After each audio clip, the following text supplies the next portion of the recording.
students. So today we are going to start with the new content that is to be taken from the chapter the parliamentary form of government. So as in the previous session what we had studied about the composition of Lok Sabha. So today we are going to study about the composition, tenure and the officers who are in charge of properly managing the dealings of the house. ठीक है, dealing matters related to the house. ठीक है. So before that we are going to start it with the composition point. Rajya Sabha. Rajya Sabha is also known as higher house or upper house. ठीक है. We also call it a council of states. ठीक है. It is also known as council of states. And thirdly, it is also known as by the name of permanent house. So Rajya Sabha has got its recognition as a upper house of the parliament. It has also been recognized as the council of states, and it has also gotten recognition as a permanent house of the parliament. Now let's begin with before that I would like to make it clear to you. You might be in a confusion that why upper house Rajya Sabha is also termed as a permanent house. Now it's a very good question that can be asked anybody from you people. So it is good for you to get it clear. Parliament means the parliaments that we are covering here. It has its two houses, Lok Sabha, Rajya Sabha, and we are covering central legislature. Okay, so in the central legislatures we have two houses, Lok Sabha and Rajya Sabha. Now Lok Sabha is a lower house, Rajya Sabha is a upper house. Lok Sabha is basically composite with the House of People. It is known as House of People, it is known as Council of States. Then Lok Sabha is a temporary house because after every 5 years the Lok Sabha is dissolved and the members of Lok Sabhas are reappointed. So that is why it has termed temporary house. What? These things has not been happened similarly. This has not been took place similarly in the Rajya Sabha. In the Rajya Sabha, basically the tenure of the member is of 6 years. राज्य सभा के जो members होते हैं उनका जो tenure होता है वो 6 साल का होता है, और राज्य सभा के सभी मेंबर्स जो हैं वो एक साथ अपॉइंटमेंट उनकी नहीं होती है. ठीक है. जैसे सपोज करो, मान लीजिए आफ्टर एवरी 2 ईयर इसके 1/3 मेंबर्स जो हैं वो रिटायर हो जाते हैं, और हर 2 साल के बाद नए 1/3 मेंबर्स अपॉइंट होते हैं. ठीक है. तो इस तरह से सभी मेंबर्स जो हैं वो एक साथ ना तो अपॉइंट होते हैं और एक साथ ना ही रिटायर होते हैं, और हर एक मेंबर की जो टेन्योर है उसका सर्विस टेन्योर जो होता है वो 6 साल का होता है. समझ में आई बात? ठीक है. तो इस तरह से मतलब वो एक साथ रिटायर नहीं होते, इसीलिए हम इस हाउस को परमानेंट हाउस कहते हैं. और इस हाउस में इसकी जो मैक्सिमम स्ट्रेंथ होती है वो 250 होती है. 250 मेंबर्स होते हैं, जिनमें से 238 मेंबर्स जो हैं they are representing states and union territories. ठीक है. और उसमें से जो 12 मेंबर्स होते हैं, बाकी 12 मेंबर्स होते हैं, they are basically appointed by the president of the country. ठीक है. उन्हें राष्ट्रपति नियुक्त करते हैं उनकी कोई भी उपलब्धियों के आधार पर, चाहे वो खेल जगत से हों, चाहे वो मूवीज़ से हों, चाहे वो लिटरेचर फील्ड से हों, या सोशल वर्कर से हों, या साइंटिस्ट हों, कोई भी जो किसी भी ऐसे व्यक्ति की इंडिविजुअल ऐसी अचीवमेंट्स जिससे देश के डेवलपमेंट में उसका एक कंट्रीब्यूशन गया हो, तो ऐसे व्यक्ति की अचीवमेंट्स को रिकॉग्नाइज, उनके जो शेयर होता है, उनका जो कंट्रीब्यूशन है उसको रिकॉग्नाइज देने के लिए उन्हें जो है आमंत्रित किया जाता है, अपर हाउस में उनको रिप्रेजेंटेटिव्स उनको प्रोवाइड की जाती है। तो they are basically got an appointment through the president, ये प्रेसिडेंट्स के हाथ में होते हैं। Got it? समझ आ गया अब तक? ओके, अब आगे बढ़ते हैं। अब नेक्स्ट हम चलते हैं यहाँ इसके प्रिसाइडिंग ऑफिसर्स, राज्यसभा के जो प्रिसाइडिंग, जैसे लोकसभा में लोकसभा की व्यवस्था को संचालन करना कि कब उसका सेशन बैठना है, कब एंड होना है, कब उन सभी मंत्रियों को मॉनिटरिंग करना, उनको प्रॉपरली उनका जो भी उनके एक्टिविटीज़ हैं उनको प्रॉपरली मॉनिटरी और पूरा व्यवस्थित तरीके से पूरी सभा को चलाया जाता है। तो उसके लिए स्पीकर और डिप्टी स्पीकर्स अपॉइंट किए जाते थे।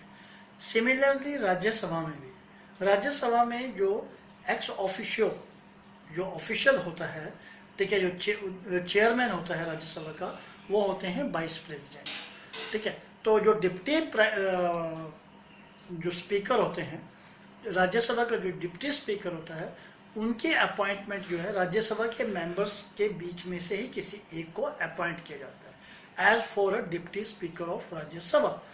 लेकिन जो चेयरमैन होता है राज्यसभा का, वो वाइस प्रेसिडेंट ही होते हैं। The vice president of the country has to preside the chair of ex officio chairman of Rajya Sabha. Is that clear? समझ आया?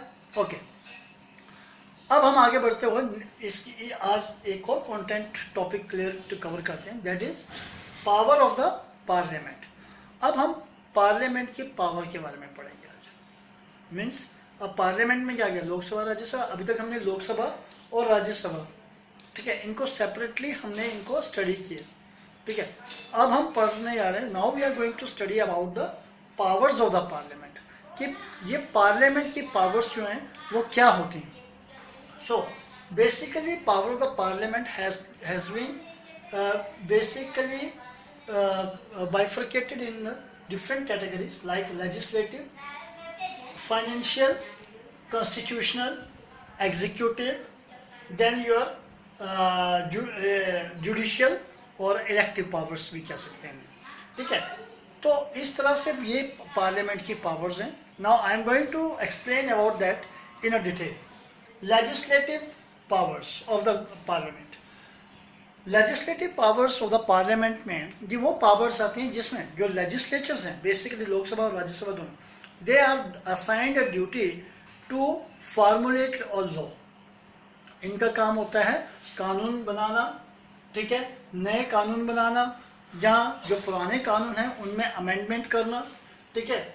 और ये जो भी ये कानून व्यवस्था जो कानून बनाए जाते हैं, basically they can only formulate the laws on the as per the guidelines provided by the constitution, and as per the constitution the topics that are given to them as by the enlisted list of that is termed as concurrent और central list, ठीक है। मतलब central list ये list होती हैं जिसमें topic दिए होते हैं। जैसे आप क्लास 9th में हैं या क्लास 8th में हैं, तो आपका प्रॉपर एक सिलेबस दिया जाता है कि आपने फर्स्ट टर्म में इतना सिलेबस कवर करना है, सेकंड टर्म में इतना सिलेबस करना है, क्लास 8th में आपने ये पूरा सिलेबस करना है। तो वैसे जो लेजिस्लेचर्स होते हैं उनको भी एक, ऐसा नहीं है कि उन कानून बनाने का मतलब ये नहीं कि वो किसी भी फील्ड का किसी दूसरे के एरिया में भी अपनी बात को रख सकते हैं, ऐसा नहीं होता है, ठीक है। इसके लिए उनको एक अलग से एक पैरामीटर्स बनाए जाते हैं जिनमें उनकी लिमिटेशंस होती है। उनको हम कहते हैं लिस्ट कहते हैं, यूनियन, ठीक है। इनको यूनियन लिस्ट भी कहा जाता है, इसको सेंट्रल लिस्ट भी बोलते हैं, और कॉन्क्यूरेंट लिस्ट। जो सेंट्रल लिस्ट होती है इसमें जो टॉपिक्स होते हैं उन टॉपिक्स पे सिर्फ और सिर्फ जो सेंट्रल लेजिस्लेचर है, लोकसभा और राज्यसभा, वही कानून बना सकती है, ठीक है। उन टॉपिक्स पे ये जो सेंट्रल लेजिस्लेचर्स हैं ये कानून बना सकते हैं, ठीक है। और कॉन्क्यूरेंट लिस्ट होती है जिसमें स्टेट गवर्नमेंट भी और सेंट्रल गवर्नमेंट भी कानून बना सकती है, ठीक है। ये कॉमन कुछ ऐसे टॉपिक्स होते हैं जो कॉमन होते हैं, ठीक है। तो कॉन्क्यूरेंट लिस्ट और सेंट्रल लिस्ट के टॉपिक्स के आधार पे ही ये अपने बिल फॉर्मुलेशन का काम करते हैं, जो कि बाद में जिनके जो प्रोसीजिंग होती है, अभी आप नेक्स्ट उसमें पढ़ेंगे, ठीक है। तो उसमें आपको देखने को मिलेगा कि किस तरह से बिल प्रोसीडिंग्स होती है। इसके अलावा अगर कभी कोई देश में इमरजेंसी लागू हो जाती है, कोई ऐसा इमरजेंसी सिचुएशन एमर्ज हो जाती है, ओनली इन दैट कंडीशन जो सेंट्रल लेजिस्लेचर है वो स्टेट लिस्ट में कानून बनाता है, that is also for a temporary period, ठीक है, जब तक कि वो इमरजेंसी का टाइम पीरियड रहता है, सिर्फ उस कंडीशन में। Clear? Now second is financial power. Financial power में ये होता है कि जो मनी रिलेटेड बिल्स होते हैं वो इन हाउसेज में डिस्कशन की जाती है। स्पेशली मनी रिलेटेड बिल जो है वो लोकसभा में ही पारित होता है, राज्यसभा में पारित नहीं किया जाता। Rajya Sabha has no authority. Rajya Sabha money bill के मैटर में सिर्फ एक एडवाइजरी के तौर पर ही काम करती है, मतलब वो सलाह दे सकती है।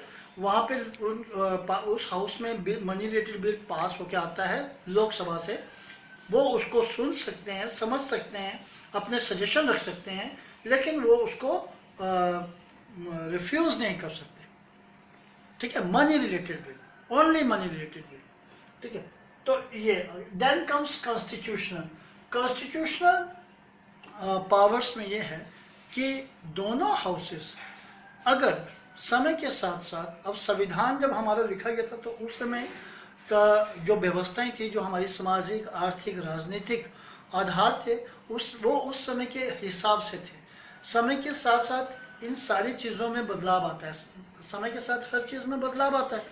तो हमारे कॉन्स्टिट्यूशन में ये प्रोविज़न रखा गया था कि जब भी समय के आधार पर अगर किसी कानून या किसी व्यवस्था में अगर बदलाव की ज़रूरत हो तो वो बदलाव किया जा सकता है, और वो बदलाव जो है वो सिर्फ पार्लियामेंट के द्वारा ही किया जाएगा, ठीक है। लेकिन इसके लिए भी पार्लियामेंट जो अपनी मनमानी नहीं कर सकती है, उसके लिए भी उनको पूरी कॉन्सेंट लेनी होती है। हाँ, छोटे मोटे जो प्रोविजंस होते हैं, ठीक है, उनके लिए वो सिंपल मेजॉरिटी में पास कर लेते हैं। लेकिन जो बड़े कोई किसी कानून में कोई बड़ा सेक्शन है, कोई क्लॉज है, उसको पूरा चेंज करना है, तो उसके लिए उनको पूरे पार्लियामेंट में 2/3 मेजॉरिटी से उसका पास होना बहुत ही ज़रूरी है, ठीक है। तो 2/3 मेजॉरिटी से वो पास होना वो ज़रूरी है, ठीक है। तो एक ये आ गया आपका, ये कॉन्स्टिट्यूशनल प्रोविज़न आ गया। देन आ गया आपका एग्जीक्यूटिव पावर्स। एग्जीक्यूटिव पावर्स में ये होता है कि इसमें आपको मालूम है, अब लोकसभा में जो जिनको हमने अपॉइंट करके भेजा है, अब उन्हीं में से जिस पॉलिटिकल पार्टी को मेजॉरिटी मिलती है, जिसके मैक्सिमम मेंबर्स सीट्स लिए होते हैं, तो अब हम उन्हीं मेंबर्स, वही पॉलिटिकल पार्टी जो है वो गवर्नमेंट फॉर्म करती है।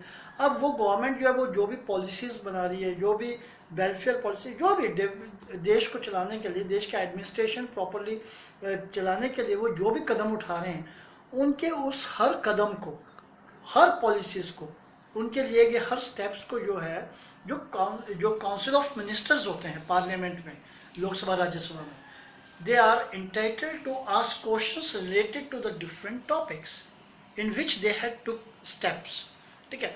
जो उन्होंने कदम उठाए हैं, जो भी उन्होंने पॉलिसीज बनाई हैं, उनसे रिलेटेड पार्लियामेंट का कोई भी मेंबर, ठीक है, वो उनसे क्वेश्चन पूछ सकता है उसके रिकॉर्डिंग, उस पॉलिसी से रिलेटेड जैसा भी क्वेश्चन। आपने देखा होगा टेलीविज़न में जिसका डायरेक्ट टेलीकास्ट होता है उनकी इस प्रोसीडिंग्स का, ठीक है। तो ये, तो this is called executive power of the parliament. Then comes your judicial power. Judicial powers में ये है कि इसमें पार्लियामेंट के पास जो पावर होती है, that they can remove president, vice president from there post. अगर वो कोई भी गलत काम, ऐसा काम, ऐसी पोजीशन, ऐसे इंसिडेंट्स में इन्वॉल्व हुए पाए जाते हैं जिससे देश की जो एक पोजीशन है उसको धक्का लगता हो, तो ऐसी स्थिति में as by the impeachment procedure, ठीक है, जो कि पार्लियामेंट में ही चलाया जाता है, उसके तहत ये इनको रिमूव किया जा सकता है। और ऐसी ही कार्रवाई चीफ जस्टिस, जजेस फ्रॉम द सुप्रीम कोर्ट और जजेस फ्रॉम द हाई कोर्ट, उनके खिलाफ भी की जा सकती है। So that is the power entitled to the parliamentarian as per by the constitution, ठीक है। तो I hope you would have understood it. अगर आपको कुछ कहीं कोई प्रॉब्लम हो आप इसे ज़रूर पूछिए। नाउ प्लीज़ आप एक बात ध्यान से सुनिए, आप सभी को मैंने प्रोजेक्ट वर्क दिया था, तो बच्चे आप किसी भी इससे रिलेटेड कोई कन्फ्यूज़न में मत रहिए। आप मुझे भेज सकते हैं वीडियो बना के, जैसे भी बना के भेज सकते हैं, लेकिन उसके अलावा आप अपने इस प्रोजेक्ट वर्क को संभाल के रखिएगा, क्योंकि इसी के आधार पे आपकी इंटरनल असेसमेंट लगेगी जब भी स्कूल खुलेंगे। स्कूल ज़रूर खुलेंगे, ठीक है, तो जब भी खुलेंगे तो उस समय आपका इंटरनल असेसमेंट लगाने के इसके काम आएंगे, ठीक है। और आज के लिए जो 2 क्वेश्चन आपने प्रैक्टिस करने हैं वो ये करने हैं, right about the composition of Rajya Sabha, and the second question is right about the powers of the parliament.